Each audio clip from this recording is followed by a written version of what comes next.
ఇలా ఎవరు ప్రజలు మొత్తం కూడా గమనిస్తూ ఉన్నారు. ఇలా రేవంత్ రెడ్డి గారు సంపాదించిన అవినీతి సొమ్ముతోని ఇవాళ మా 10 మంది ఎమ్మెల్యేలను ఒక్కొక్కరికి 100 కోట్ల రూపాయలు ఇచ్చి ఇవాళ వాళ్ళని కొన్నరు. ఖచ్చితంగా మీకు ప్రజలు రేపు బై ఎలక్షన్స్ రాక తప్పదు. ఈ బై ఎలక్షన్లు వచ్చినప్పుడు మీరు ఓడిపోవడం ఖాయం. ఇలా దానం నాగేందర్ గారు పెద్ద పెద్ద మాటలు మాట్లాడండి. దానం నాగేందర్ గారు మొన్న మాట్లాడుతూ ఆ రోజు నన్ను అన్నాడు, నిన్ను హైదరాబాద్ రోడ్ల మీద తిరగనీయమన్నావు.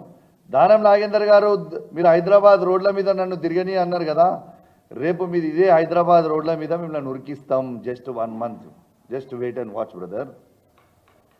1 monthలో ఉరికిస్తాం. మీరు ఖచ్చితంగా పాజిటివ్గా డిసిషన్ తీసుకుంటారని స్పీకర్ గారు కూడా ఖచ్చితంగా మేము రిక్వెస్ట్ చేస్తూ ఉన్నాం. మీరు పాజిటివ్గా డిసిషన్ తీసుకోవాలని నేను కోరుతా ఉన్నాను. ఎందుకంటే ఇవాళ కాంగ్రెస్ పార్టీకి కోట్ల మీద గౌరవం ఉన్నదా లేదా అనేది కూడా ఇలా మొత్తం కూడా తెలిసిపోతుంది. దీంతో ఈ 4 వారాలల్లో ఖచ్చితంగా ఈ 4 వారాలల్లో డిసిషన్ తీసుకోవాలని ఇలా నేను విజ్ఞప్తి చేస్తూ ఉన్నాను.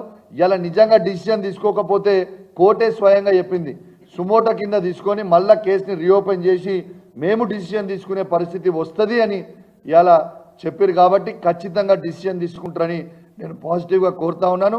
ఖచ్చితంగా నేను చెప్తా ఉన్నాను, పార్టీ మారిన 10 ఎమ్మెల్యేలకు చెప్తా ఉన్నాను, 101% మీ నియోజకవర్గాలలో బై ఎలక్షన్లు రావడం ఖాయం ఖాయం ఖాయం.